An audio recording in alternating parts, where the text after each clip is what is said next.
உங்களை வாழ்த்துக்கிறேன். இன்றைக்கு சாயங்காலமும் இந்த கூடுகையில கலந்து கொள்வதற்கு தேவன் கொடுத்த வாய்ப்புக்காக தேவனுக்கு அதிகமாக நன்றி செலுத்துகிறேன். உங்களுடைய சாட்சி இதெல்லாம் கேட்கும் போது உண்மையாவே என்னுடைய இதயம் அதிகமாக அசைந்தது. இவ்வளவு சின்ன வயசுல ஆண்டவர் மீது நீங்க வைத்திருக்கக்கூடிய விசுவாசம், தேவனுக்காக வாழ வேண்டும் என்ற வைராக்கியத்தை பார்க்கும்போது கர்த்தர் கண்டிப்பாக உங்களுடைய வாழ்க்கையில பெரிய காரியங்களை செய்வார். அதே போல இந்த கூடுகையில பங்கு பெறக்கூடிய ஒவ்வொரு தம்பியையும் ஒவ்வொரு தங்கையையும் நான் வாழ்த்துறேன். ஏன்னா வாழ்க்கையில சின்ன சின்ன கஷ்டங்கள் வரும்போது கூட கடவுள் தேவையில்லை என்று சொல்லக்கூடிய அநேக வாலிபர்கள் மத்தியில இவ்வளவு பெரிய இழப்பு வந்த போதும் ஆண்டவரை பின்பற்ற வேண்டும், ஆண்டவரை பின்பற்ற வேண்டும், ஆண்டவரை கனம் பண்ண வேண்டும், ஆண்டவருடைய வார்த்தையை கேட்க வேண்டும் சொல்லி நீங்க வந்திருக்கீங்க. கண்டிப்பாக கர்த்தர் பெரிய காரியங்களை செய்வார்.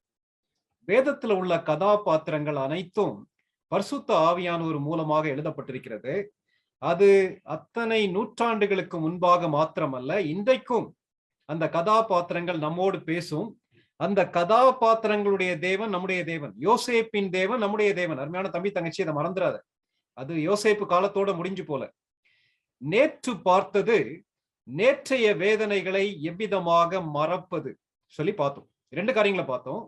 ஒன்று, தேவனோடு உள்ள தனிப்பட்ட உறவு. இரண்டாவது பார்த்தது தேவனை பிரியப்படுத்தக்கூடிய ஒரு வாழ்க்கையை பற்றி நம்ம படிச்சோம். சரி, இன்றைக்கு நம்ம பார்க்கறது என்னன்னா, அடுத்த பகுதிக்குள்ள கடந்து வர போறோம். என்ன பகுதினா, நேற்றைய காரியத்தை நான் சரி செய்து விட்டேன். ஒருவேளை என்னுடைய இழப்பை ஏற்றுக்கொள்வதற்கு தேவன் எனக்கு உதவி செய்திருக்கிறார். கடினமான பாதை, கஷ்டமான பாதை, அந்த வேதனை வரும்போதெல்லாம் ஆண்டவருடைய சமூகத்துல போய் கொட்டும் போது, ஆண்டவரோடு நெருக்கமான உறவு வைத்திருக்கும் போது கண்டிப்பாக தேவன் பார்த்து கொள்வான்ற நிச்சயம் எனக்குள்ள வருது. ஆனா தொடர்ந்து இன்றைக்கு நான் சந்திக்கக்கூடிய காரியங்களை நான் எவ்விதமாக பார்ப்பது? நேற்று பார்த்த மாதிரி தேவனோடு உள்ள உறவு எனக்கு நன்றாக இருக்கிறது. நான் என்னை மன்னித்து விட்டேன், மற்றவர்களையும் மன்னித்து விட்டேன். ஆனால் இன்றைக்கு நான் வாழக்கூடிய வாழ்க்கை எவ்விதமாக சிறப்பாக வாழ்வது, இன்றைய வாழ்க்கையின் சவால்களை, இன்றைய வாழ்க்கையின் சோதனைகளை நான் எவ்விதமாக சந்திப்பது? ஒரு தேவனுடைய மனிதர் இவ்விதமாக சொன்னார், நேற்று என்பது காலாவதியான போன ஒரு காசோலை, அந்த அவுட்டேட்டட் செக். ஆக்சுவலா பேங்க்ல கொண்டு கொடுத்தீங்கன்னா அது எந்தவித பயனுமே இல்லை. நாளைக்கு என்பது ஒரு பிளாங்க் செக், சைன் பண்ணப்படாத, கையெழுத்து போடாத ஒரு வெற்று காசோலை. ஆனா இன்றைக்கு என்பது கையெழுத்து போட்டு நிரப்பி நாம் பயன்படுத்துவதற்கு தேவன் நம்முடைய கரத்திலே கொடுத்திருக்கக்கூடிய செக். அது இதை மறந்துட வேண்டாம். அநேக நேரங்களில் நம்ம செய்யக்கூடிய தப்பு என்னன்னா, நேற்றைக்கு உள்ள வேதனையே யோசித்து கொண்டு இருந்துவிட்டு இன்றைக்கு உள்ள ஆசீர்வாதங்களை மறந்து விடுகிறோம். அல்லது நாளைக்கு நடக்க போகக்கூடிய காரியத்தையே இமேஜின் பண்ணி அல்லது பயந்துட்டு இன்றைய வாழ்க்கையை மிஸ் பண்ணிடுறோம். ஆனா யோசேப்புடைய வாழ்க்கையில நம்ம பார்க்கக்கூடிய அடுத்த முக்கியமான காரியம் என்னன்னா, இந்த நாளிலே இந்த நேரத்தை ஆண்டவருக்கு மகிமையாக பயன்படுத்தி கொண்டார். நம்ம கேம்புடைய நோட்டீஸ் அல்லது அந்த போஸ்டர் நீங்க மறந்திருக்க மாட்டீங்கன்னு நினைக்கிறேன். Today is a gift, life is a gift. கேட்டிருக்க அருமையான தம்பி தங்கச்சி, பேசிக் கொண்டிருக்கிற நானாக இருந்தாலும் சரி, கேட்டு கொண்டிருக்கக்கூடிய நீயாக இருந்தாலும் சரி, இன்றைக்கு இந்த சாயங்காலத்துல நம்ம உயிரோடு இருப்பது தேவன் நமக்கு கொடுத்த ஒரு பெரிய ஆசீர்வாதம். நேற்று நம்மோடு இருந்த அநேக மக்கள் இன்றைக்கு இல்லை. இன்றைக்கு நம்மோடு இருக்கக்கூடிய மக்கள் நாளைக்கு எத்தனை பேர் இருப்பாங்கன்னு சொல்லி சொல்ல முடியாது. லைஃப் இஸ் a gift சொல்லி சொல்லும் போது, இன்றைக்கு இந்த சாயங்காலத்துல தேவன் நம்மை உயிரோடு வைத்திருப்பதற்கு ஒரு நோக்கம் உண்டு. அந்த நோக்கத்தை நம்ம பெஸ்டா செய்யணும்னு சொல்லி விரும்புறார். நமக்கு நன்றாக தெரிந்த ஒரு வசனத்தை வாசிக்கலாம். யோவான் எழுதிய நற்செய்தி நூல் 10வது அதிகாரம் 10ஆம் வசனம். யோவான் 10வது அதிகாரம் 10ஆம் வசனம்.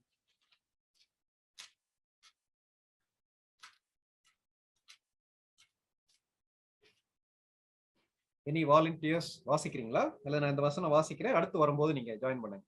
ஜாய்ஸ்.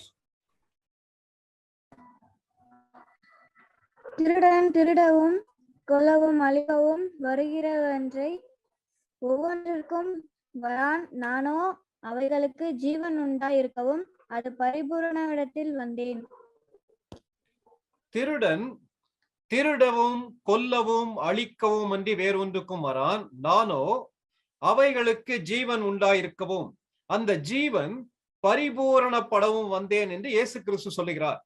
ஜீவன்ற வார்த்தைக்கு வாழ்க்கைன்னு சொல்லி அர்த்தம்.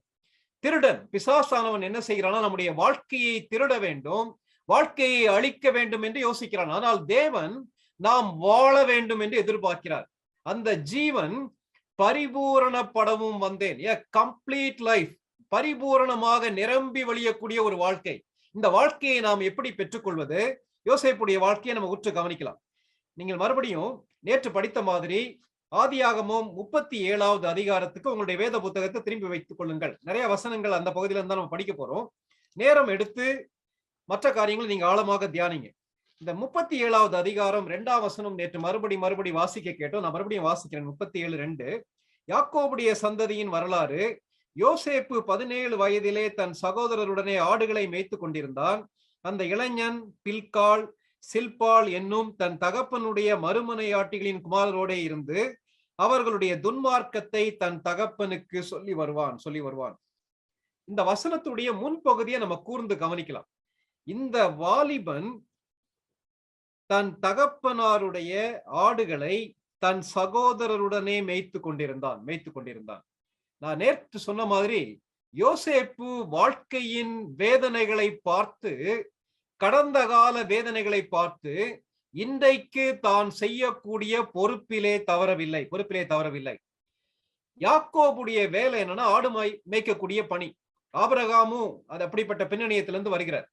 இந்த இடத்துல தன்னுடைய தகப்பனார் கொடுத்த பொறுப்பு அல்லது தன்னுடைய வீட்டிலே இருக்கக்கூடிய பொறுப்பை யோசேப்பு மிகவும் சின்சியரா செஞ்சிட்டு இருக்காரு. ஆனா அதே நேரத்துல அந்த பகுதியுடைய பின்பகுதி சொல்லுகிறது, அண்ணன்மார்களுடைய துன்மார்க்கத்தை தன்னுடைய தகப்பனுக்கு சொல்லி வருவான். 2 காரியங்களை படிக்க போறோம். இதுல முக்கியமாக யோசேப்புடைய வாழ்க்கையிலே நாம் கற்றுக்கொள்ளக்கூடிய காரியம் என்னன்னா, தேவனுக்கு பிரியமான வாழ்க்கை. எப்பொழுதும் தேவனுக்கு பிரியமான காரியங்களை செய்வதிலே யோசேப்பு மிகவும் கவனமாக இருந்தான். என்னுடைய பிரசன்ட் டேயை அல்லது இன்றைக்கு உள்ள வாழ்க்கையை நான் சிறப்பாக மாற்ற வேண்டுமானால் நான் என்னுடைய வாழ்க்கையிலே ஒரு தீர்மானம் எடுக்க வேண்டும். தேவனுக்கு பிரியமானது எதுவோ அதை நான் சிறப்பாக செய்வேன். தேவனுக்கு பிரியமில்லாத காரியம் எதுவோ அதை விட்டு விலகி வாழ்வேன். இந்த ஒரு தீர்மானம் மாத்திரம் எடுப்பாயானால் அருமையான தம்பி தங்கச்சி, உன்னுடைய வாழ்க்கை ஆசீர்வாதமாக இருக்கும். வேதத்துல அநேக வசனங்கள் சொல்லப்படுகிறது. உன் கைக்கு நேரிட்டதை உன்னுடைய முழு பலத்தோட செய் என்று வேத புத்தகத்துல அநேக இடங்கள்ல நம்ம வாசிக்கிறோம். இது ரொம்ப முக்கியமான ஒரு காரியம். நீங்க பின்னாடி நீங்க படிச்சீங்கன்னா இன்னும் ஒரு சில வசனங்களை வாசிக்கலாம். சகோதரி ஜாய் முடிஞ்சா வாசிங்க. 37வது அதிகாரம், ஆதியாகமம் 37வது அதிகாரம் 12ஆம் வசனத்திலிருந்து 17ஆம் வசனம் வரைக்கும் வாசிங்க. 12 முதல் 17 வரை.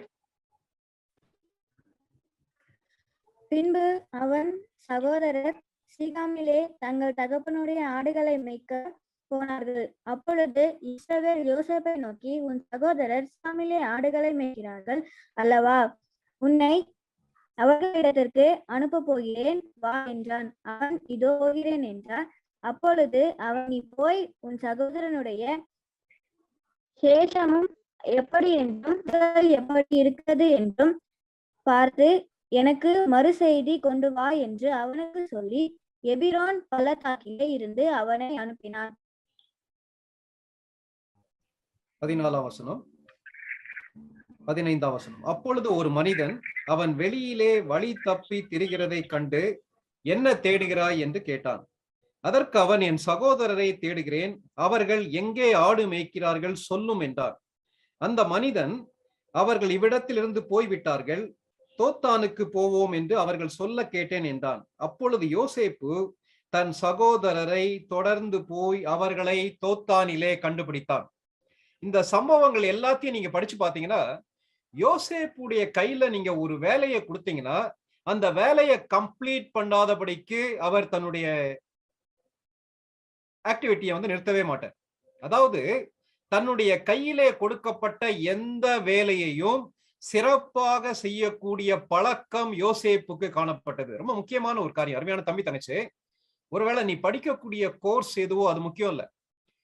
உன்னுடைய ஃபேமிலி பேக்ரவுண்ட், நீ எந்த ஃபேமிலி சிச்சுவேஷன்ல வாழ்றன்றது ரெண்டாவது. அல்லது உன்னுடைய கரத்துல கொடுக்கக்கூடிய பொறுப்புகள், வேலைகள் முக்கியமானதா சாதாரணமானதா, அதெல்லாம் ரெண்டாவது. எதுவாக இருந்தாலும் வேத வசனம் கற்றுக் கொடுக்கக்கூடிய காரியம், இந்த ஆடு மேய்க்கக்கூடிய வேலையை யோசேப்பு கண்ணும் கருத்துமாக செய்து கொண்டு வந்தார். தன்னுடைய பெஸ்ட செய்வதற்கு அழைக்கப்பட்டார். இது வேதாகம் கற்றுக் கொடுக்கக்கூடிய முக்கியமான ஒரு காரியம். நான் என்னுடைய மனைவியை யோசிக்கும் போது அவளுடைய லைஃப்ல இருந்து நான் படிச்சுக்கிட்ட முக்கியமான ஒரு காரியம் என்னன்னா, எந்த காரியத்தையும் ஆண்டவருக்காக பெஸ்டா செய்யணும். எதை செஞ்சாலும் ஆண்டவருக்காக செய்ய வேண்டும்.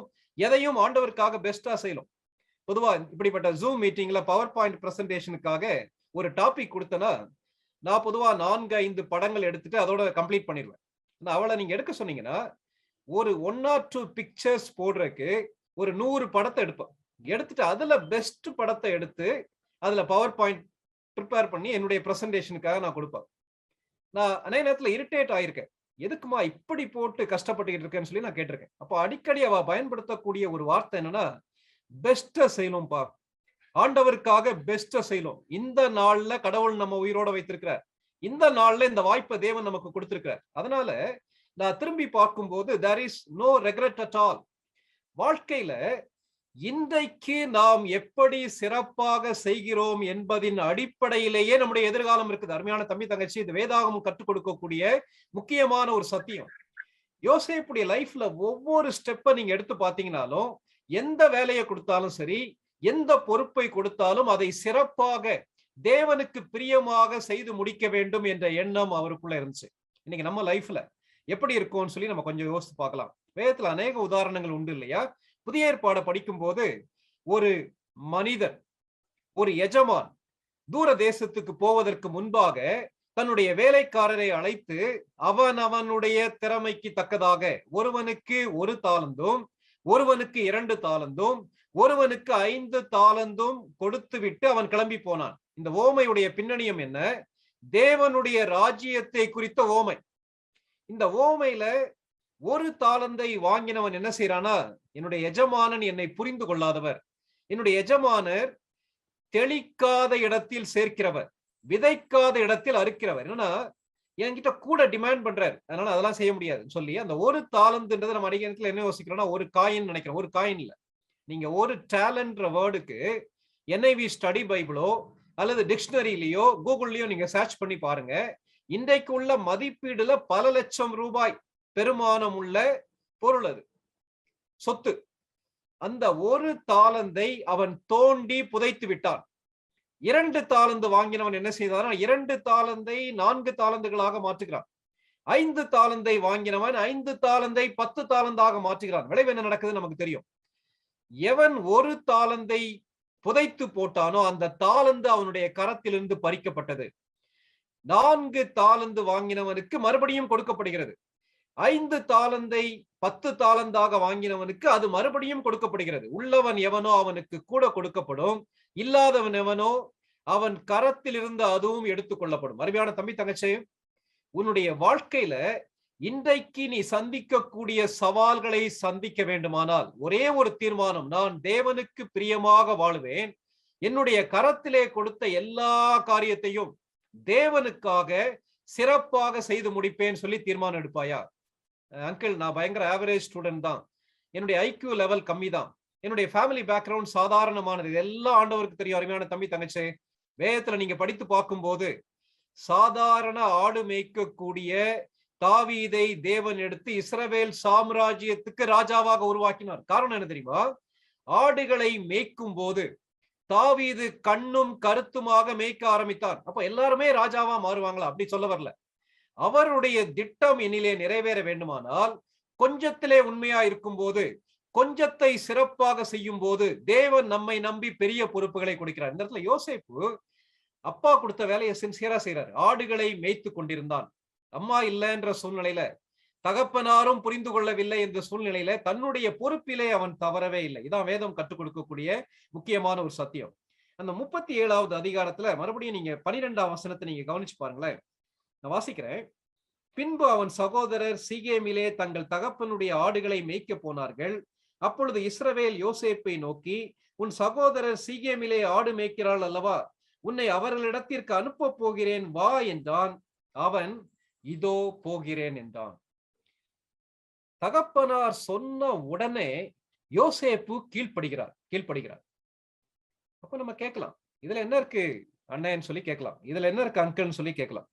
அருமையான தம்பி தங்கச்சி, உன்னுடைய வாழ்க்கையில அநேக நேரத்துல உன்னை வேதனைப்படுத்தக்கூடிய காரியம் என்னன்னா, என்னுடைய அருமையான அம்மா என் கூட இல்ல, அருமையான அப்பா என் கூட இல்ல.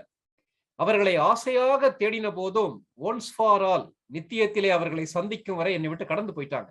இது மிகவும் எனக்கு கடினமா இருக்குன்னு சொல்லி அநேகத்துல நீ யோசிக்கிற இல்லையா?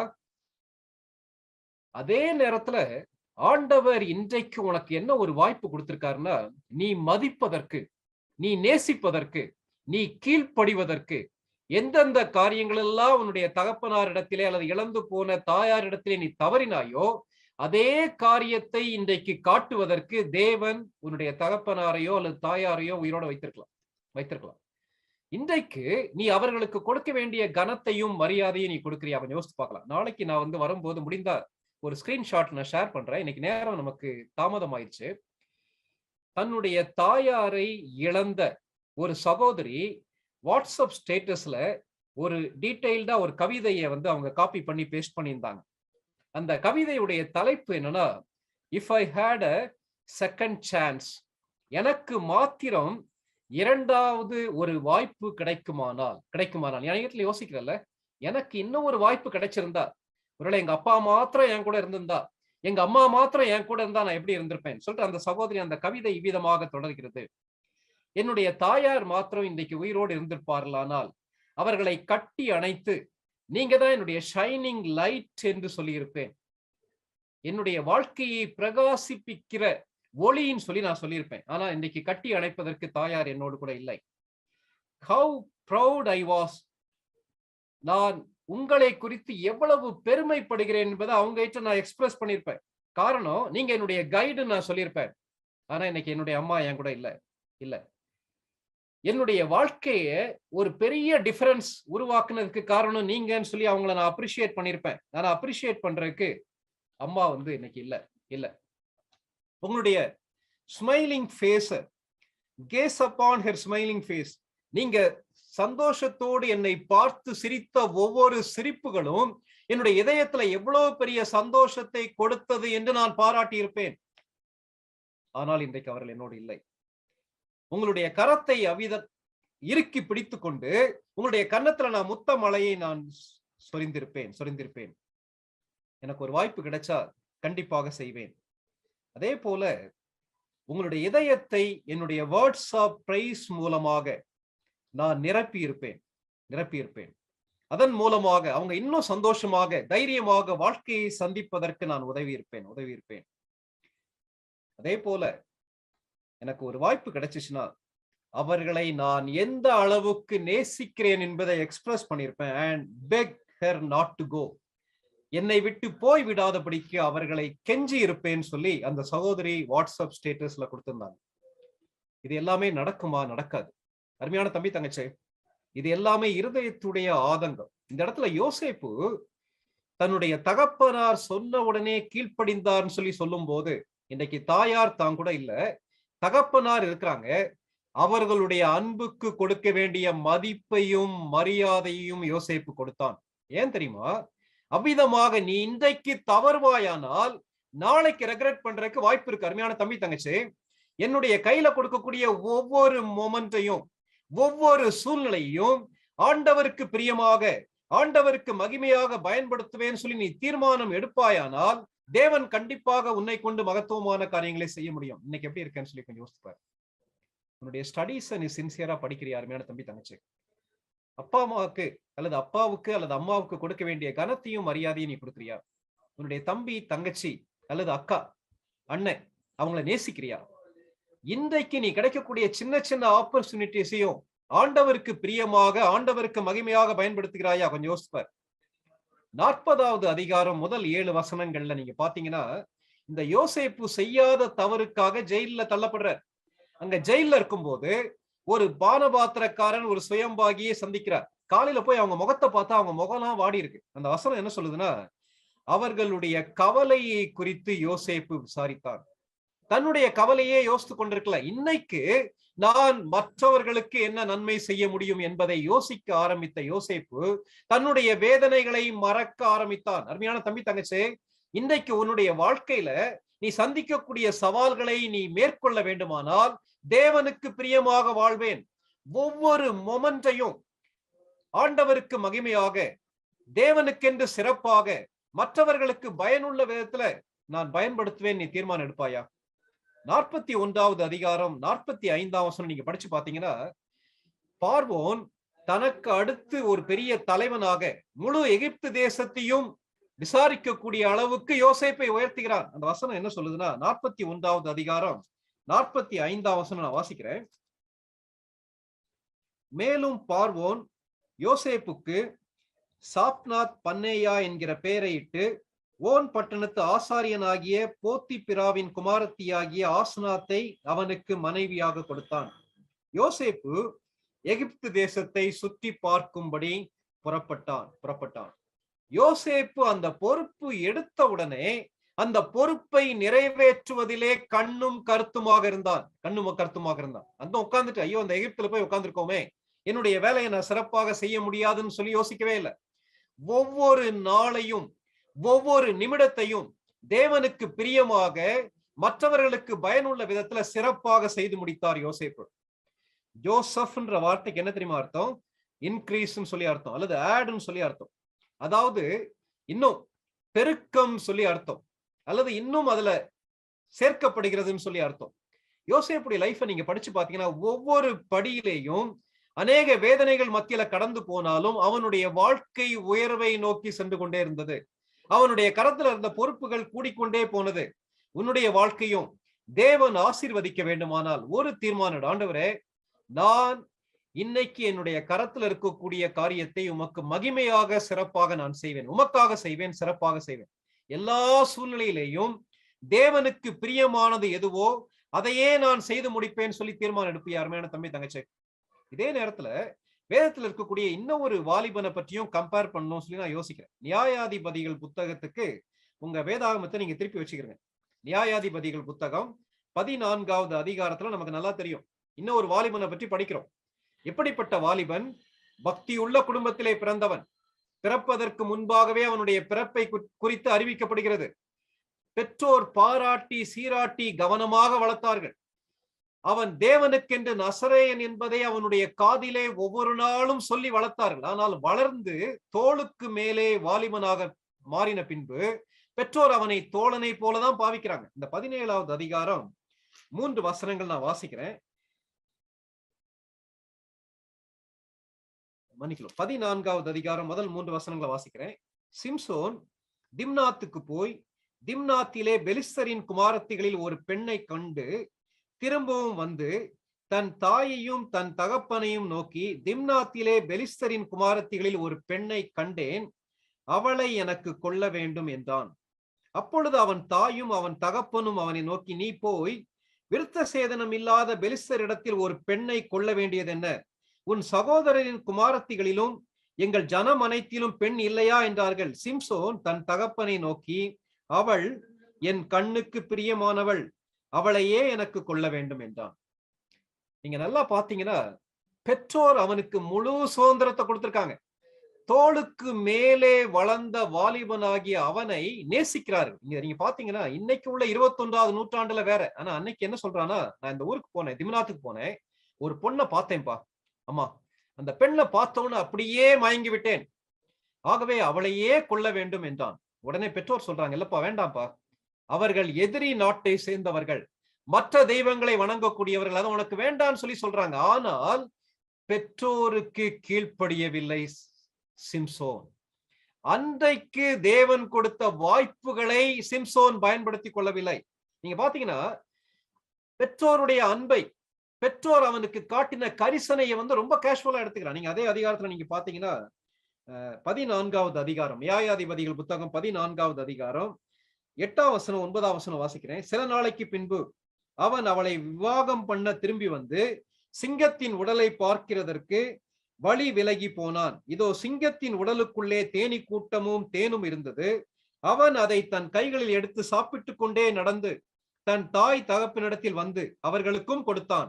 அவர்களும் சாப்பிட்டார்கள். ஆனாலும் தான் அந்த தேனை சிங்கத்தின் உடலிலே எடுத்ததை அவர்களுக்கு அறிவிக்கவில்லை.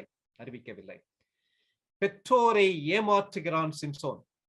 செத்து போன ஒரு உடலை தொடக்கூடாது என்பது ஒரு நசரேயனுக்கு நன்றாக தெரியும். அதுல போய் தேனை எடுத்து தானும் சாப்பிட்டு விட்டு தன்னுடைய பெற்றோருக்கு மறைத்து அவர்களும் சாப்பிடும்படி கொடுக்கிறான் இந்த சிம்சோன். கேட்டிருக்க அருமையான தம்பி தங்கச்சி, உன்னுடைய வாழ்க்கை எப்படி இருக்கு யோசித்து பார். இன்றைக்கு உள்ள சவால்களை நீ சந்திக்க வேண்டுமானால், இன்றைக்கு உள்ள சோதனைகளை மேற்கொள்ள வேண்டுமானால் ஒரே தீர்மானம், தேவனுக்கு பிரியமாக வாழ வேண்டும். 2 கொரிந்தியர் 5வது அதிகாரம் 9வது வசனம் இவ்விதமாக சொல்கிறது, நான் சரீரத்திலே குடியிருந்தாலும் குடியிராமல் போனாலும் தேவனுக்கு பிரியமாய் இருக்க வேண்டும் என்று நாங்கள் விரும்புகிறோம். உன்னுடைய லைஃபுடைய கோல் ஆண்டவரை மாத்திரம் ப்ளீஸ் பண்ணுவேன்னு சொல்லி எடுப்பாயா அருமையான தம்பி தங்கச்சி, எடுப்பாயானால் உன்னுடைய வாழ்க்கை கண்டிப்பாக ஆசீர்வாதமாக அமையும். ஒரு பெரிய ஞானி ஒரு ஊர்ல இருந்தார். அந்த ஞானியை சோதிப்பதற்காக 2 வாலிபர்கள் அவருக்கு ஒரு கையை ஒரு குருவியை பிடிச்சு கொண்டு போனாங்க. அந்த கையில அந்த குருவியை பத்திரமாக மூடி வச்சிருந்தாங்க. ஒரு வாலிபன் அந்த ஞானி இடத்துல கேட்டார். என்ன கேட்டார்னா, என் கையில இருக்க குருவி உயிரோட இருக்கா செத்து போச்சான்னு சொல்லி கேட்டான். அவன் ரொம்ப டாக்டிக்கலா யோசித்தான். என்ன யோசித்தானா, ஒருவேளை அவர் உயிரோட இருக்குன்னு சொல்லி சொன்னா அந்த குருவியை ஒரு அழுத்தினாலும் அந்த குருவி செத்து போச்சுன்னு சொல்லி காட்டிடலாம். அல்லது அவர் செத்த குருவின்னு சொல்லி சொன்னா கையை திறந்தா அது பறந்து போயிடும். இவ்விதமாக அவரை ஏமாற்றி விடலாம் சொல்லி யோசித்து அந்த ஞானி கிட்ட கேட்டான். மறுபடியும் கேட்டான், என் கையில இருக்க குருவி உயிரோட இருக்கா ஐயா, செத்து போச்சா சொல்லுங்கன்னு சொல்லி கேட்டான். இந்த ஞானி யோசித்து விட்டு என்ன தெரியுமா சொன்னார், தம்பி, உன் கையில இருக்கக்கூடிய குருவி உயிரோடு இருக்கிறதா அல்லது செத்து போனதா என்பது உன்னுடைய கையிலே இருக்கிறதுன்னு சொல்லி சொன்னாராம். நீதான் அதை தீர்மானிக்க வேண்டும் சொல்லி சொன்னாராம். அருமையான தம்பி தங்கச்சி, உன்னுடைய எதிர்காலம் தேவனால் ஆசீர்வதிக்கப்பட வேண்டுமானால், இன்றைக்கு நீ சந்திக்கக்கூடிய சவால்களை சந்திக்க வேண்டுமானால், நீ தேவனுக்கு பிரியமாக என்னுடைய கையில கொடுக்கக்கூடிய ஒவ்வொரு மொமெண்டையும் சிறப்பாக செய்ய வேண்டும், பயனுள்ள விதத்திலே செய்ய வேண்டும். பெற்றோருடைய அன்பையும் நான் பயனுள்ள விதத்திலே அவர்களுக்கு கொடுக்க வேண்டிய கனத்தையும் மரியாதையும் கொடுக்க வேண்டும் சொல்லி நீ தீர்மானம் எடுப்பாயனால் உன்னுடைய வாழ்க்கை ஆசீர்வதிக்கப்படும். இன்னும் ஒரு காரியத்தை மாத்திரம் வேகமாக பார்த்து முடிக்க போறோம். இந்த யோசேப்புடைய வாழ்க்கையில பிரச்சனை வந்துச்சா? பிரச்சனை வந்தது. யோசேப்பு ஒரு டைரி எழுதினார்னா டெய்லி அவருடைய வாழ்க்கையில சவால் நிறைந்த ஒரு வாழ்க்கையாக காணப்பட்டது. நீ அடிக்கடி கேள்வி கேட்கிறல்ல, நான் ஆண்டவருடைய பிள்ளை தானே, எங்க அப்பா ஊழியம் செஞ்சுட்டு தானே இருந்தாங்க, ஏன் எங்களுடைய வாழ்க்கையில இவ்வளவு பெரிய இழப்பு? அருமையான தம்பி தங்கச்சி, வேதாகமத்துல இழப்புக்கு அல்லது சாவுக்கு காரணம் சொல்லப்படவில்லை. தேவன் நம்முடைய வாழ்க்கையில தப்பே செய்ய மாட்டார் தம்பி தங்கச்சி. நம்மாலே புரிந்து கொள்ள முடியவில்லை. கல்வாரி சிலுவையில் நமக்காக ஜீவனையே கொடுத்த ஆண்டவர் நம்முடைய வாழ்க்கையிலே அனுமதிக்கக்கூடிய இழப்புகளையும் எடுத்து அவருடைய மகிமைக்காக பயன்படுத்துகிறார். இதான் வேதம் கற்றுக் கொடுக்கக்கூடிய காரியம். எப்ப தெரியுமா? அந்த மொமெண்ட நீ கடந்து போகக்கூடிய பாதையை தேவனுக்கு மகிமையாக பயன்படுத்தும் போது. அதான் முக்கியமான ஒரு காரியம். இன்னைக்கு காலையில ஒருத்தட்ட போன் பண்ணிட்டு இருக்கும்போது அவங்க சொன்னாங்க, என்ன தெரியுமா சொன்னாங்க, ஆண்டவரை பார்த்து ஏன்ற கேள்வி கேட்பதை விட, ஆண்டவரே இந்த சூழ்நிலையிலிருந்து நீர் எனக்கு என்ன கற்றுக் கொடுக்க விரும்புகிறீர், இந்த சூழ்நிலையையும் எனக்கு ஆசீர்வாதமாக உமக்கு மகிமையாக மாற்றும் சொல்லி ஜெபிக்கும் போது தேவன் அதை மாற்றுகிறார். இதான் யோசேப்புடைய வாழ்க்கையில கற்றுக்கொள்ளக்கூடிய ஒரு காரியம். சரி, அதே நேரத்துல யோசேப்புக்கு அநேக சவால்கள் காத்து கொண்டிருந்தது. முதலாவது பாசிட்டிவா நம்ம பார்த்தோம், வாழ்க்கையை சிறப்பாக சவால்களை சந்திக்க வேண்டுமானால் தேவனுக்கு பிரியமான வாழ்க்கை, எதையும் சிறப்பாக செய்ய வேண்டும், எந்த வாய்ப்பையும் பயன்படுத்தி கொள்ள வேண்டும் சொல்லி பார்த்தோம். அடுத்தது கவனமாக இருக்க வேண்டிய காரியம் என்னன்னா, தேவனுக்கு எதிரான ஒரு வாழ்வு. 39வது அதிகாரம் நமக்கு நன்றாக தெரியும். ஆதியாகமம் 39வது அதிகாரம் வாலிபர்கள் எல்லாருமே அறிந்து வைத்திருக்கக்கூடிய ஒரு பகுதி. யோசேப்புன்னு சொன்ன உடனே நமக்கு ஞாபகத்துல வரக்கூடிய வேற வேத பகுதி. என்ன வேத பகுதி? அவனை 20 வெள்ளிக்காசுக்கு விட்டு விட்டார்கள். போத்திபார் அவனை அடிமையாக வாங்கி தன்னுடைய வீட்டிலே வேலைக்காரனாக கொண்டு வந்து வைக்கிறான். வைக்கும்போது 4ஆம் வசனத்துல இருந்து 6ஆம் வசனம் வரைக்கும் நீங்க பாத்தீங்கன்னா தன்னுடைய வேலையை பயங்கர சின்சியரா யோசேப்பு செஞ்சுட்டே இருக்கான். செய்யும் போது அவனுக்கு அங்க ஒரு சோதனை வருகிறது. என்ன சோதனை? போத்திபாருடைய மனைவி யோசேப்பை பாவம் செய்யும்படியாக, தவறான ஒரு காரியத்தை நடப்பிக்கும்படியாக அழைக்கிறாள். இந்த சோதனை எப்படி வருதுன்னா டெய்லி வருது. இன்றைக்கு உள்ள அநேக வாலிபர்கள் தவறு செய்வதற்கு தேடி செல்கிறார்கள் இல்லையா? அப்படி தேடி செல்ல வேண்டிய பாவம் யோசேப்பை தேடி வந்தது. நிறைய நேரங்கள்ல டிவியில வரக்கூடிய அட்வர்டைஸ்மெண்ட் கேவலமா இருக்குல்ல. கண்ணா லட்டு தின்ன ஆசையான்னு சொல்லி அசுத்தமான காரியங்களை அனுபவிப்பதற்கு உலகம் அழைக்கிறது இல்லையா? இது எங்க இருந்து வருது தெரியுமா? அருமையான தம்பி தங்கச்சி, மறந்துடாத. இன்றைக்கு உள்ள சவால்களை நீ சந்திக்க வேண்டுமானால் நீ கவனமாக இருக்க வேண்டும். எவ்விதமாக கவனமாக இருக்க வேண்டும்? யோசேப்புக்கு இந்த பாவம் அவனை நோக்கி வரும்போது யோசேப்பு இவ்விதமாக பதிலளிக்கிறார். இது நமக்கு தெரியும். 9வது 10வது வசனங்களை வாசிக்கிறேன். 39வது அதிகாரம்.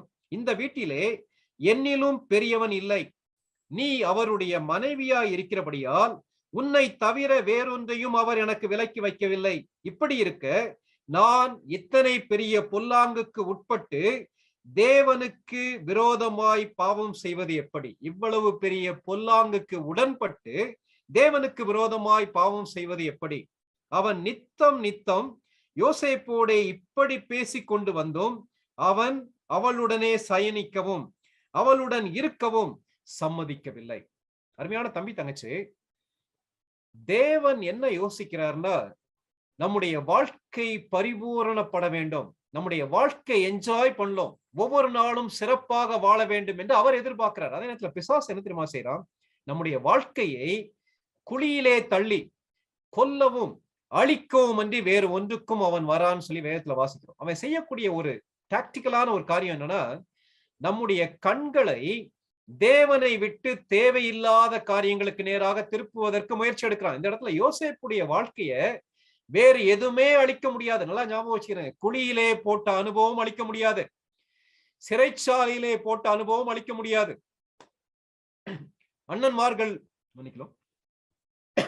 அண்ணன்மார்கள் கொல்ல வேண்டும் என்று துடிக்கிறார்கள், அது அவனை அழிக்க முடியாது.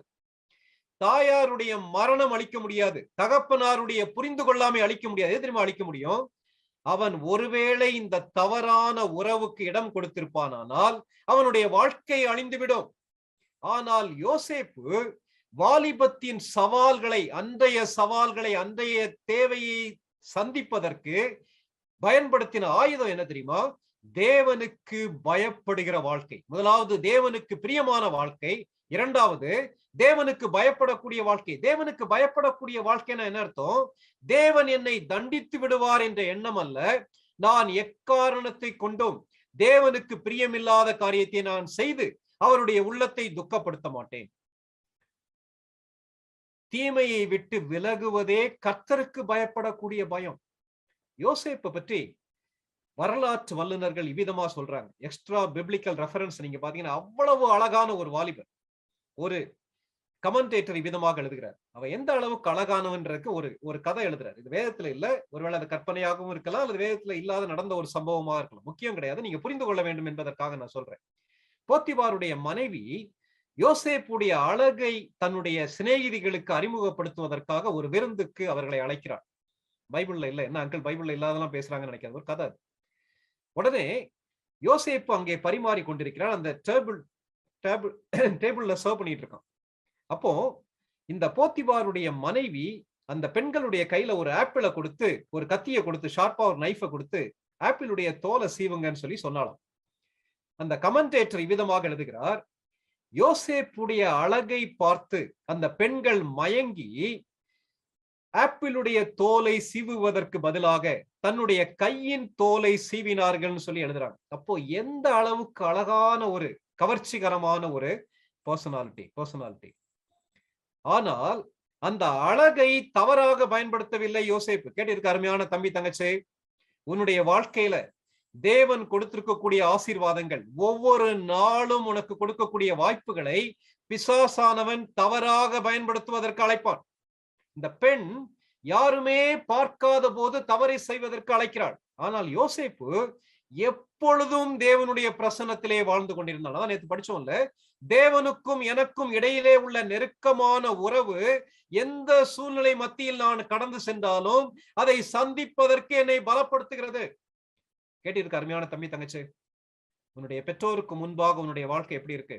அதே நேரத்துல யாருமே பார்க்காத போது நீ பேசக்கூடிய போன் கால்ஸ், நீ சாட் பண்ணக்கூடிய உன்னுடைய ஃப்ரெண்ட்ஸ், உன்னுடைய ரிலேஷன்ஷிப், நீ பார்க்கக்கூடிய வீடியோஸ், நீ சர்ஃப் பண்ணக்கூடிய வெப்சைட்ஸ் எல்லாமே ஆண்டவருக்கு பிரியமா இருக்குதா? கொஞ்சம் யோசிச்சு பாரு தம்பி தங்கச்சே. நேரத்துல என்ன யோசிக்கிறோம்? இதெல்லாம் பார்க்கறது மூலமா அப்பா அம்மா வருத்தப்படுவாங்க, ஆண்டவர் வருத்தப்படுவார். அதெல்லாம் ஒரு பக்கம். நல்லா ஞாபகம் வச்சு கருமையான தம்பி தங்கச்சே, அந்த நாளிலே தேவன் உனக்கென்று வைத்திருக்கிற ஆசீர்வாதங்களை நீ இழந்து விடுகிறாய். உன்னுடைய எதிர்காலத்துக்கான சாவை இப்பொழுதே நீ மேற்கொள்ள ஆரம்பிக்கிறாய். மறந்து விடாதே. உன்னுடைய வாழ்க்கைக்கு நீ குழி தோன்ற. இந்த இடத்துல யோசேப்பு வாய்ப்பு கிடைக்கிறது, ஆனால் பாவத்தை விட்டு விலகி ஓடிவிட்டான். அனுதினமும் அலட்டுகிறாள் அவள். ஒரு ஸ்டேஜ் வரும்போது, நம்ம தமிழ்ல ஒரு பழமொழி சொல்லுவோம்ல, துண்ட காணும் துணியை காணும் ஓடினா, அந்த மாதிரி தன்னுடைய பரிசுத்தத்தை காத்துக் கொள்வதற்காக தன்னுடைய மேல் அங்கியை விட்டு விட்டு ஓடிவிட்டான் இந்த வாலிபன். எத்தனை வயது இருந்திருக்கலாம்? 18 அல்லது 19 வயது இருந்திருக்கலாம். இன்னைக்கு பாவத்துக்கு அவிதமான ஒரு வாழ்க்கை நீ வாழ்றிய அருமையான தம்பி தங்கச்சி. ஆண்டவரே, இப்படி உமக்கு பயப்படுகிற பயத்தை எனக்கு தாங்க. ஒவ்வொரு நாளும் ஒவ்வொரு நிமிடமும் அந்த டேல it is a gift from God. தேவன் எனக்கு கொடுத்திருக்கக்கூடிய பரிசு. இந்த வாழ்க்கையை நான் வீணாக்க மாட்டேன் என்று நீ தீர்மானம் எடுப்பாயானால் உன்னுடைய வாழ்க்கை ஆசீர்வாதமாக இருக்கும். எர்மின் சொல்லி ஒரு மிருகத்தை பற்றி படிச்சிருக்கேன். இது காடுகள்ல வாழக்கூடிய ஒரு முக்கியமான மிருகம். இதோடைய ஃபர் ரொம்ப முக்கியமானது. ரொம்ப அழகா வெள்ளையா இருக்கும். இந்த அணிலுடைய அந்த ஒரு வெரைட்டியை சேர்ந்த ஒரு மிருகம். இதை வேட்டைக்காரர்கள் ஈஸியா வேட்டையாடுவாங்க. இது அவ்வளவு ஈஸியா பிடிக்க முடியாது. ராத்திரி தான் என்ன செய்யுமானா, தன்னுடைய பொந்துல இருந்து வெளியே வருமா, தன்னுடைய இரையை தேட போகும். அந்த நாட்கள்ல வேட்டைக்காரங்க இந்த எர்மீனை பிடிக்கிறதுக்காக ஒரு மெத்தட் யூஸ் பண்ணுவாங்க. என்ன மெத்தட்னா, இந்த எர்மீன் மர பொந்துகள்ல வாழும். இந்த எர்மீன் தன்னுடைய உணவை தேடி வெளியே போனோன்னு இந்த வேட்டைக்காரர்கள் அந்த மர பொந்திலே நாத்தம் அடிக்கக்கூடிய அசுத்தமான காரியங்களை போட்டு நிரப்பிடுவாங்க.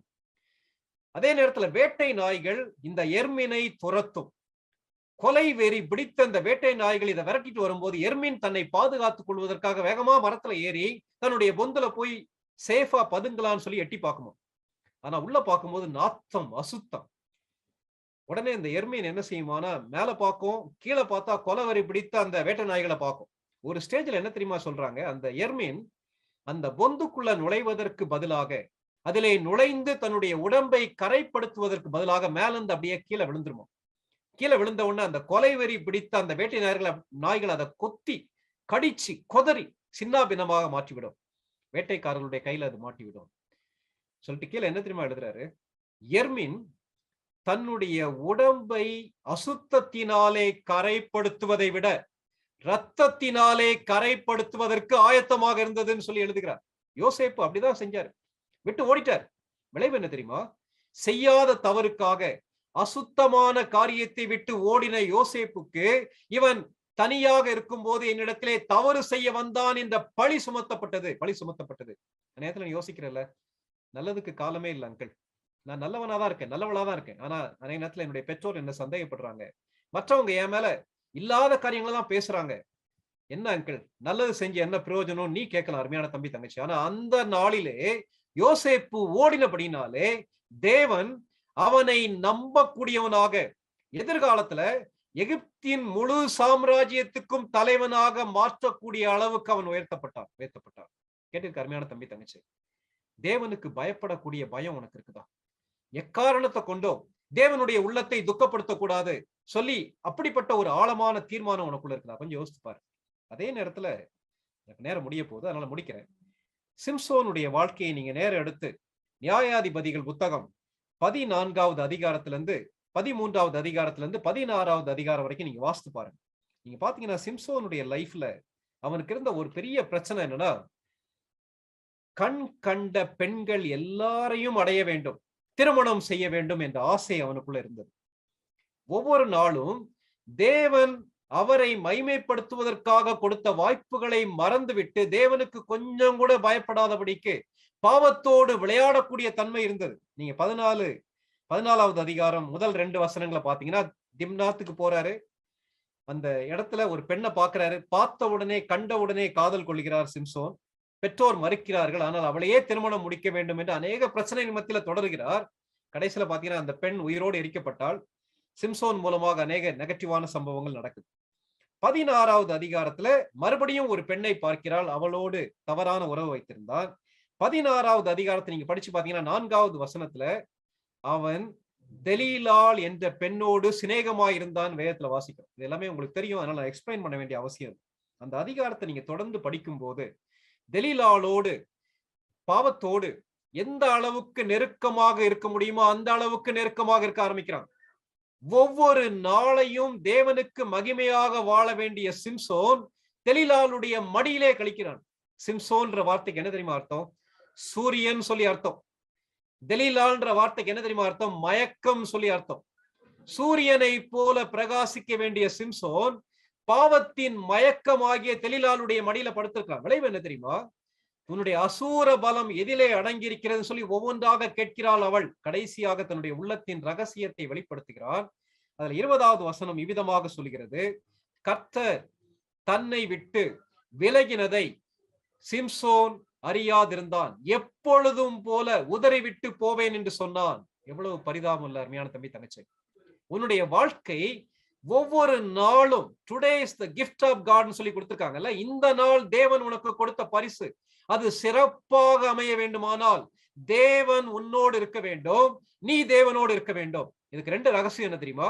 தேவனுக்கு பிரியமான வாழ்க்கை, தேவனுக்கு பயப்பட்டு பாவத்தை விட்டு விலகக்கூடிய வாழ்க்கை. பாவம் பயங்கரமானது தம்பி தங்கச்சி. சிம்சோன் என்ன தெரியுமா செய்யறாங்க? கையில விலங்கு போடுறாங்க, கண்ணை பிடுங்கி விடுகிறார்கள், கொண்டு போய் மாவரைக்க வைக்கிறார்கள். வாரன் வியாஸ்பி எனப்பட்ட ஒரு தேவனுடைய மனிதன் இவ்விதமாக சொல்கிறார், பாவம் sin makes Samson to become blind and to grind. அவனை கைகளை கட்டிவிட்டது, கண்களை குருடாக்கி விட்டது, கடைசியிலே மாவரைக்க வைத்தது. மாவரைக்கிறது என்ன தப்பு நீங்க கேட்கலாம். சிறைச்சாலையிலே மாவரைக்கிறான். பெலிஸ்தியர் பொதுவாக காட்டு பண்ணியை வைத்து அந்த மாவரைப்பார்கள். காட்டு பண்ணி கட்டப்பட வேண்டிய இடத்துல இஸ்ரவேலுடைய நியாயாதிபதியாக இருக்க வேண்டிய சிம்சோன் தரம் தாழ்ந்து அடிமையாக மாறிவிட்டான். அருமையான தம்பி தங்கச்சே, உன்னுடைய லைஃப் தேவன் கொடுத்த பரிசு. இதை சிறப்பாக மாற்ற வேண்டுமானால் அது உன்னுடைய கையில இருக்கு. நீ சிறப்பாக மாற்றுவாயா? அல்லது சிம்சோன் நம்ம யோசித்தவன நம்ம மனசுல வரக்கூடிய எண்ணங்கள் எத்தனை காரியங்கள் வருது இல்லையா? கடைசியில ஒருவேளை தேவனுடைய திட்டத்தை அவன் செய்து முடித்திருந்தாலும் எவ்வளவு சிறப்பாக வாழ்ந்திருக்கலாம்ல. ஒவ்வொரு நாளையும் வீணாக்கினான் சிம்சோன். விளைவை அவன் பயங்கரமாக சந்தித்தான். ஆனால் யோசேப்பு அப்படி இல்லை. கடைசி வரை ஒவ்வொரு நிமிஷத்தையும் ஒவ்வொரு நாளையும் தேவனுக்கு பிரியமாகவும் தேவனுக்கு பயந்தும் வாழ்ந்தபடியினால சிம்சோன் யோசேப்புடைய வாழ்க்கை அவனுக்கு ஆசீர்வாதமாக இருந்தது, அவனுடைய குடும்பத்துக்கு ஆசீர்வாதமாக இருந்தது, அவனுடைய நாட்டுக்கு ஆசீர்வாதமாக இருந்தது, முழு உலகத்திற்கும் ஆசீர்வாதமாக இருந்தது. இன்றைக்கும் வாலிபர்களாகிய உங்களுக்கு ஆசீர்வாதமாக இருக்கு. அருமையான தம்பி தங்கச்சி, வாழ்க்கை ஒரே முறை வாழக்கூடியது. இந்த நாள், இந்த 24 மணி நேரம் மறுபடியும் திரும்ப வரவே செய்யாது. இதை எப்படி பயன்படுத்த போற? கடைசியாக ஒரு கதையை சொல்லி நான் முடிக்கலாம்னு சொல்லி யோசிக்கிறேன். கிரேக்க மித்தாலஜில, புராணத்துல உள்ள ஒரு கதை. அட்லாண்டான்னு சொல்லி ஒரு இளவரசி இருந்தார். மானை விட வெகு வேகமாக ஓடக்கூடிய ஒரு இளவரசி. இவள் ஒரு கண்டிஷன் போட்ட. என்ன கண்டிஷன்னா, எனக்கு கணவனாக வரக்கூடிய இளவரசன் எப்படிப்பட்டவனாக இருக்கணும்னா, என்னை விட வேகமாக ஓடி ஓட்ட பந்தயத்திலே என்ன வின் பண்ணணும்னு சொல்லி சொல்றாங்க. ஒலிம்பிக்ல 100 மீட்டர்ஸ் இன்னும் நிறைய காரியங்கள்ல ஓடி வின் பண்ண பீப்புள்லாம் நம்ம பாக்குறோம் இல்லையா? அவ்விதமாக என்னை விட வேகமாக ஓடக்கூடிய ஒரு ஆளை நான் திருமணம் செய்வேன்னு சொல்லி சொல்றான். அநேக வாலிபர்கள் வந்தார்கள், தோற்று போனார்கள், அதற்குரிய தண்டனையே அவர்கள் அனுபவித்தார்கள். அப்படி இருக்கும்போது ஒரு புத்தியுள்ள ஒரு இளவரசன், புத்தியுள்ள ஒரு வாலிபன் இந்த அட்லாண்டாவை மேற்கொண்டான். எப்படி பண்ணா? அவனுடைய பெயர் ஹிப்போமினஸ். ஹிப்போமினஸ் அந்த அட்லாண்டாவோடு சேர்ந்து ஓட ஆரம்பித்தான். ரன்னிங் ரேஸ் ஆரம்பித்தது. மானை போல வேகமாக, எப்படி ஒரு அம்பிலே இருந்து, ஒரு வில்லில் இருந்து அம்பு புறப்பட்டு போன மாதிரி அப்படியே பறந்து போக ஆரம்பித்தாள் அட்லாண்டா. அப்படியே ஓடிட்டே இருக்கும்போது திடீர்னு சொல்லி தன்னுடைய பையில வைத்திருந்த ஒரு கோல்டன் பால், தங்க ஆப்பிள அட்லாண்டாவுடைய கண் படும்படியாக இந்த ஹிப்போமினஸ் உருட்டி விட்டான். Atalanta she is weak in gold. பெண்களுக்கு பொதுவாகவே தங்கம் பிடிக்கும். இந்த தங்க பந்தை, தங்க ஆப்பிள பார்த்தோன்னே மயங்கி விட்டால் அட்லாண்டா. என்ன செஞ்சானா, வேகமா ஓடி போய் அந்த ஆப்பிளை எடுத்துட்டு மறுபடியும் இந்த இளவரசனை தாண்டி வேகமாக ஓட ஆரம்பித்தான். மறுபடியும் தன்னுடைய பையில இருந்த 2வது ஆப்பிளை எடுத்து, தங்க ஆப்பிளை எடுத்து உருட்டி விட்டான் இந்த ஹிப்போமினஸ். இளவரசனுடைய அந்த ஆப்பிளையும் மறுபடியும் எடுத்துக்கொண்டு வேகமாக ஓட ஆரம்பித்தாள். அவனை தாண்டி புயலை போல ஓடிக்கொண்டிருந்தான். எல்லை கோட்டை நெருங்கி கொண்டிருந்தார்கள் அந்த இளவரசனும் இளவரசியும். கடைசியா தன் கையில வச்சிருந்த தங்க பந்தை எல்லை கோட்டு நெருங்குவதற்கு கொஞ்ச தூரம் இருக்கும்போது உருட்டி விட்டான் இந்த ஹிப்போமெனஸ். அட்லாண்டா அதை எடுத்து விட்டு எப்படியாவது எல்லை கோட்டை தொட்டு விடலாம் சொல்லி யோசித்து விடும்போது தோற்றுவிட்டாள். விளைவு ஹிப்போமெனஸ் அட்லாண்டாவை தோற்கடித்து அவளை தன்னுடைய மனைவியாக ஏற்றுக்கொண்டார். இந்த கதையிலிருந்து என்ன தெரியுமா கற்றுக் கொடுக்கிறோம் அருமையான தம்பி தங்கச்சி? பிசாசு அநேக கோல்டன் பால்ஸ் தன்னுடைய கையில வச்சு உனக்காக வெயிட் பண்ணிட்டே இருக்கான். டெய்லி உன்னுடைய கண்களுக்கு முன்னால அப்படியே உருட்டி விடுறான். அப்பா தான் இறந்து போயிட்டாங்கல்ல, அம்மா தானே இறந்து போயிட்டாங்க, இந்த கடவுளை நம்பி என்ன பிரயோஜனம் இருக்கு? நீ என்கிட்ட வா, என்கிட்ட வா, வாழ்க்கையை அனுபவி, வெளியே உள்ள யூத் எவ்வளவு என்ஜாய் பண்றாங்க சொல்லி கோல்டன் பால் உன்னுடைய கண்ணுக்கு முன்னால விடலாம். அது ஒரு அஃபேரா இருக்கலாம், ஒரு தவறான ஹாபியா இருக்கலாம், அல்லது நீ விரும்பி நேசிக்கக்கூடிய ஒரு புத்தகமா இருக்கலாம். அது என்னன்னு உனக்கு நல்லா தெரியும். Be careful about golden balls. நீ கவனமாக இருப்பாயானால் உன்னுடைய ஓட்டத்தை நல்ல முறையிலே ஓடி முடிப்பதற்கு, நீ கிரீடம் சூட்டப்படுவதற்கு, தேவன் உன் மூலமாக மைமைப்படுவதற்கு கண்டிப்பாக வாய்ப்பு உண்டு. அப்படிப்பட்ட கிருபையை தேவன் உங்களுக்கு கொடுக்கும்படியாக வாழ்த்துக்கிறேன். தலைகளை தாழ்த்தி கண்களை மூடி ஜெபிக்கலாம். அமைதியாக இன்றைக்கு ஆண்டவர் உன்னோடு என்ன பேசுகிறார் என்பதை கவனிப்பாயா தம்பி தங்கச்சி? நேற்றைய வேதனைகளை மறப்பது எப்படி? தேவனோடு உள்ள உறவு, தேவனுடைய மன்னிப்புன்னு சொல்லி பார்த்தோம். இன்றைய சோதனைகளை, இன்றைய சவால்களை நான் சந்திப்பது எப்படி? கடந்த கால தோல்வியே யோசித்துக் கொண்டிருக்காத தங்கச்சி, வராது, மறுபடி வராது. நாளைக்கு நடக்க போகிற காரியத்தை குறித்து பயந்து கொண்டே இருக்காது. அதை எப்படி மேற்கொள்வது என்பதை நாளைக்கு படிக்கலாம். ஆனால் இன்றைக்கு தேவன் உனக்கு கொடுத்திருக்கார். இந்த நாளை நீ எப்படி பயன்படுத்துற கொஞ்சம் யோசித்து பார். காலையிலிருந்து நீ படுக்கையிலிருந்து எழும்புனல இருந்து இன்னைக்கு சாயங்காலம் வரைக்கும் கடவுள் உனக்கு எத்தனை வாய்ப்பு கொடுத்திருக்காருல்ல. நீ அவருக்கு பிரியமாக மட்டும் வாழ்ந்தேன்னு சொல்லி உன்னால சொல்ல முடியுமா? ஒவ்வொரு மொமெண்டையும் அவருக்கு மகிமையாக பயன்படுத்தினேன்னு சொல்லி சொல்ல முடியுமா? நீ கொஞ்சத்திலே உண்மையா இருந்தாய், உன்னை அநேகத்தின் மீது அதிகாரியாக வைப்பேன். உண்மையுள்ள மனுஷன் பரிபூரண ஆசீர்வாதங்களை பெறுவான். அருமையான தம்பி தங்கச்சே, உன் கையில கொடுக்கப்பட்ட இந்த நாளை தேவனுக்கு மகிமையாக சிறப்பாக செய்வாயானால் உன்னுடைய எதிர்காலம் பிரகாசமாக காத்து கொண்டிருக்கிறது. இன்றைய நாள் உன்னுடைய எதிர்காலத்தை தீர்மானிக்கும். இன்றைக்கு அதை விட்டு விடுவாயானால் நாளைக்கு நீ ரெக்ரெட் பண்ண வேண்டிய, வருத்தப்பட வேண்டிய சூழ்நிலை வரும். பாவம் உன்னை அழைக்கிறது இல்லையா? பாலிய இச்சைகள் அழைக்கிறது இல்ல. அங்கிள் என்னால முடியுமா? யோசேப்பு தேவனோடு நெருக்கமாக இருந்தபடியினால பரிசுத்த ஆவியானவராலே நிரப்பப்பட்டவனாக இருந்தான். நம்முடைய பலத்தால முடியாத தம்பி தங்கச்சி, ஆண்டவரே உமக்கு பயப்படுகிற பயத்தை எனக்கு தாங்க, பாவத்தை விட்டு ஓட எனக்கு கிருபை தாங்க, எப்பொழுதும் உடைய பிரசன்னத்திலே வாழ எனக்கு கிருபை தாங்கன்னு சொல்லி அர்ப்பணிப்பாயா? அர்ப்பணிப்பாயானால் தேவனுக்கு பயப்படுகிற பயத்தினாலே உன்னுடைய உடம்பு சிலிர்க்கும். விளைவு தேவன் உன்னை ஆசீர்வதிப்பார். கோல்டன் பால்ஸ பற்றி கவனமா இருப்பாயா? அன்பும் இரக்கமும் உள்ள ஆண்டவரே, அருமையான இந்த நாளின் இரவு நேரத்திற்காக நன்றி செலுத்துகிறோம். ஆண்டவரே, இந்த ஐக்கியத்துல பங்கு பெறக்கூடிய ஒவ்வொரு தம்பிக்காகவும் ஒவ்வொரு தங்கைக்காகவும் உள்ளத்தின் ஆழத்திலிருந்து உம்மை துதிக்கிறேன், உம்மை ஸ்தோத்திரிக்கிறேன். ஆண்டவரே, இவர்கள் உம்முடைய பார்வைக்கு வெளியேற பெற்றவர்கள், உம்முடைய பணியை செய்த உம்முடைய ஊழியக்காரர்களுடைய பிள்ளைகள். ஆண்டவரே, இவ்வளவு வேதனைகள் மத்தியிலேயும் உடைய வார்த்தையை கேட்கும்படியாக, உடைய பிள்ளைகளோடு ஐக்கியப்படும்படியாக கூடி வந்திருக்கிறார்களே ஆண்டவரே, இவர்களை ஆசீர்வதியும் ராஜா. இவர்கள் தங்களுடைய வாழ்க்கையை உமக்கு பிரியமாக வாழ்ந்துவிட, உமக்கு பயந்து வாழ்ந்துவிட, சிறப்பாக மாற்றிவிட நீர் கிருபை தாரும்.